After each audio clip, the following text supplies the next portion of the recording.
What's up, yoga fam? We're gonna be trying out Grasshopper Pose, which is, in my opinion, a pretty advanced arm balance posture. And we'll be going over some warm-ups here, and also I will be sharing some progressions if when we do try this pose in this video, if it's a little too challenging or you're not quite there yet, I'll be recommending some awesome postures to practice.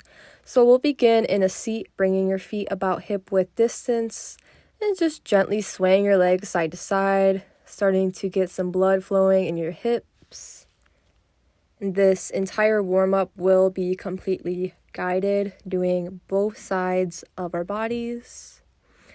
And gently extending your leg, finding a seated sort of forward fold position.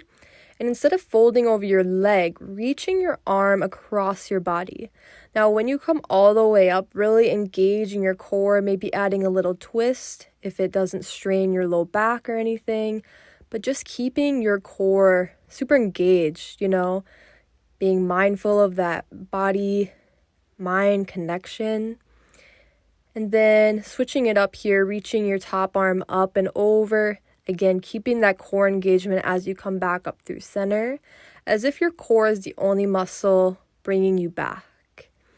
Finding that reach just a couple more times, connecting with your breath in a way that feels right and intuitive to you in this movement. Really stretching through that side body. And then next we'll find the 90-90 stretch. So bringing your foot out in front of you. Think as if you're bringing your shin about parallel to your mat. Then bringing your other leg, your extended leg behind you. And think as if there's two 90-degree angles or little squares in your inner knees. For a little more intensity here, folding forward and then drawing your weight towards your top foot. Breathing into your hips. This stretch is key for Grasshopper Pose.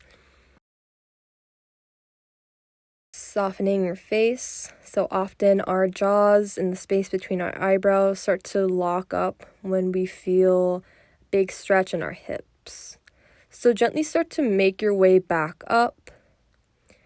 And from here, we're finding shoelace pose. So the leg that was out in front of you, just crossing your other leg over. If this is super intense, either come onto your back or place a pillow in between your legs. As you inhale, reaching your arms up. Exhale as you twist. Inhale, arms up. Exhale, twist to the other side.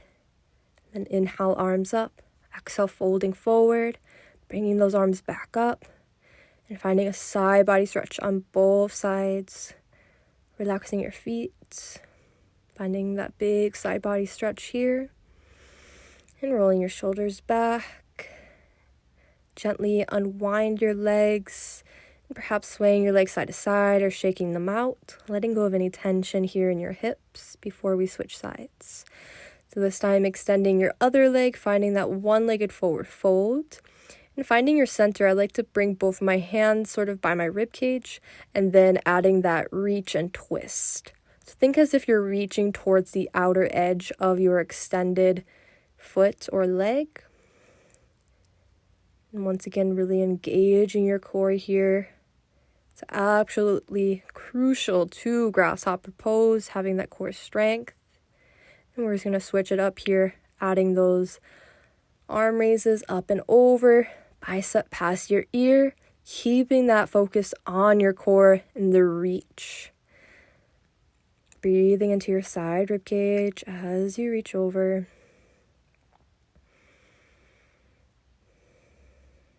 And gently coming back through center, finding that 90-90 pose. Bringing the foot that was tucked in your inner leg, your shin parallel to your mat. Bending your back leg, finding those two 90-degree angles. And slowly start to hinge forward. For a little more intensity, walk yourself over towards your front foot. Sort of folding to the side. And being mindful of any tension has arisen in your mind or the muscles in your face. And simply just notice returning back to relaxing, softening those muscles, actively sending your breaths into where you feel that stretch. Slowly start to make your way all the way back up, finding shoelace pose, bringing your front leg on the bottom, sweeping your back leg on top. Inhale, reach your arms high. Exhale, twist. Inhale your arms up and over. Exhale, twist. Empty all the air out of your lungs. Inhale, reaching up. Exhale, gently folding forward. Inhale, rising up. Exhale, finding those side body stretches, one to the left, one to the right. Staying connected with your breath. And gently unwinding your legs, perhaps grabbing your top leg, crossing it off to the side, and gently windshield wipering your legs side to side before we move on to our next set of drills and stretches. Figure 4 twist is up next, keeping your feet hip width distance, drawing your right ankle just above your left knee. Then option here to come down to your forearms or all the way down to your back, and then start to drop your legs over to the left. Now you should feel a good side hip stretch here. If your right knee starts to fall in towards your chest, you're probably not feeling any sensation. And if that's the case, bring your right hand to your inner right thigh and just gently open up your leg. Right from here, coming back through center, planting your foot down and switching sides, taking any windshield wipers here before we do switch. And bringing your left ankle above your right knee, gently dropping your legs over towards the right side, either staying on your forearms or coming all the way down to your back. Personally, I find that when I stay on my forearms, it's a lot deeper stretch in my outer hip versus if I come down to my back. And the reason for that, I am not exactly sure. Continue to breathe into your hips, softening your face. That is absolutely key. And gently untuck or bringing your feet back to hip width distance. I should say untwist. Coming all the way up, we're going to meet into a horizontal low lunge. So almost as if you're in a forward fold, crossing your right foot over your left and then sliding onto your left side body. We're going to add some leg lifts here. So with your left leg, starting to lift your leg up and down, really engaging your inner thigh, perhaps even a little bit of core, and coming onto your forearms or lowering down any amount. It really doesn't matter as long as you are engaging your inner thigh. Now this drill is going to be absolutely essential for when we do grasshopper pose and you start to lift your leg up, and also just helping those deeper core muscles that are right along by your hips. And then start to unwind, switching sides here, bringing your left leg just out in front of your right, crossing it over, then rolling onto your right side body. Now from here, finding those leg lifts, once again, mind to muscle connection to your inner thighs.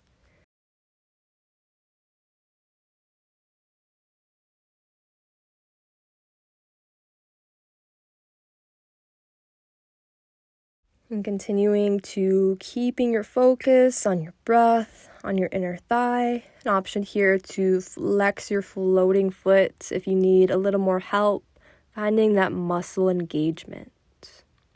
And gently coming out of your horizontal lunge in any way that feels right to you. Personally, I just like to slide onto my bum, coming back through center here.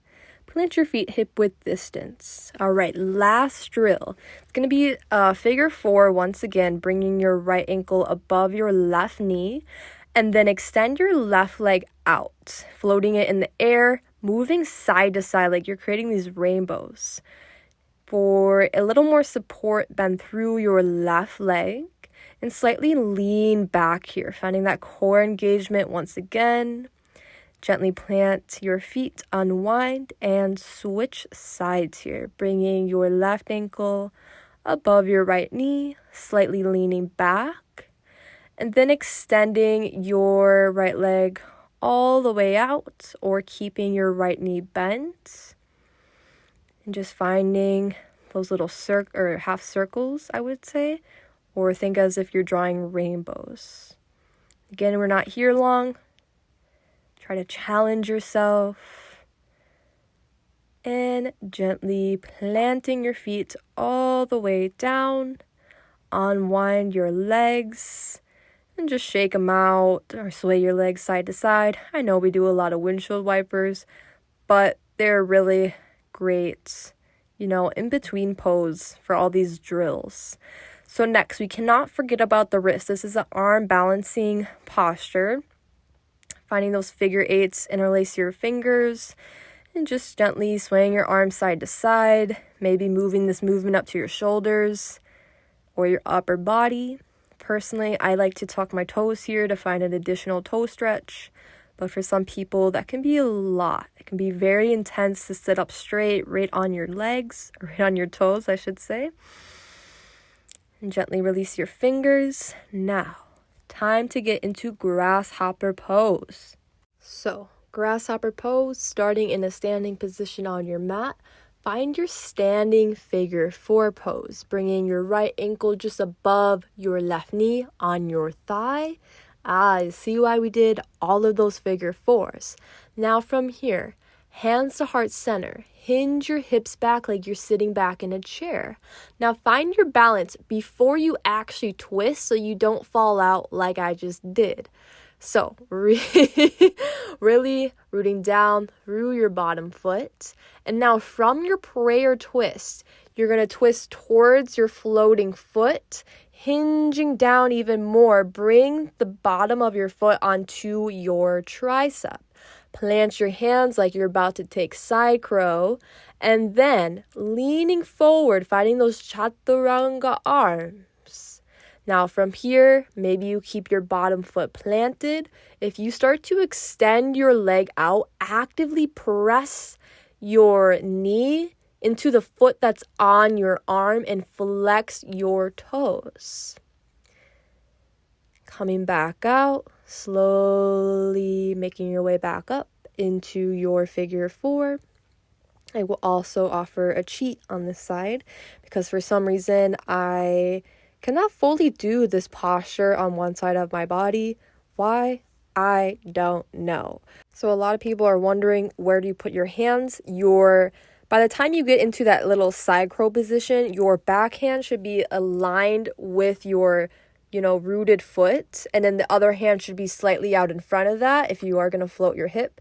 Now, if you're going to do this cheat, you should have your hands exactly where you'd place them for side crow, because in this cheat, you would place your hip on your back elbow or tricep, I would more say. So instead of floating your hip, you would have your hip on your tricep, which helps a little more if this, for some reason, is pinching something in the twist. But I do find that I need a little more muscle engagement when I do the cheat for some reason. So it might be different for you. You can always just experiment with it. But I think it might just be from person to person and what works for other people.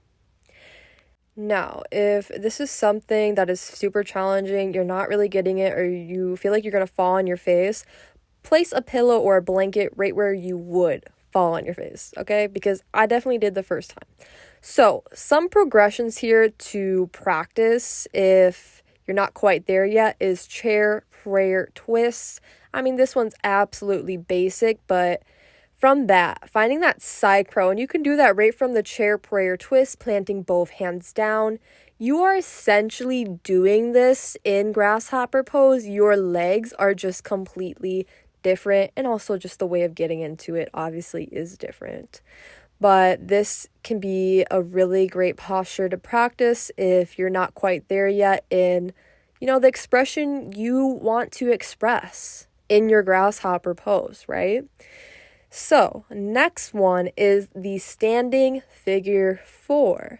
Now, instead of standing upright, actively send your hips back. This is where you sort of start to find that stretch in your outer hip that ultimately needs to be open for Grasshopper Pose to occur and for you to actually get that range of motion. So bending through your standing leg, sending your hips back. And the next progression into grasshopper pose from here would be to find a prayer twist, but instead of keeping your hands together, flying your arms. So bringing one hand, your forearm to the bottom of your foot, and then reaching the other arm high, twisting to the side where, your floating foot is here.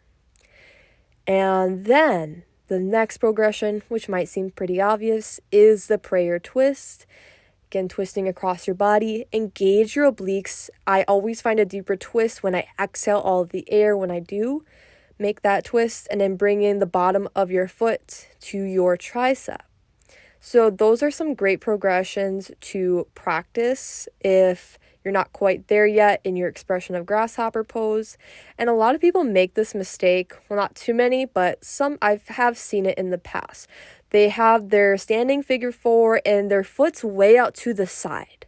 And when that happens, you can't exactly twist because your foot is way too far away from your body. And that could just be the case because your outer hip is just way too tight, and that's why your foot is way more out to the side when you start to hinge down.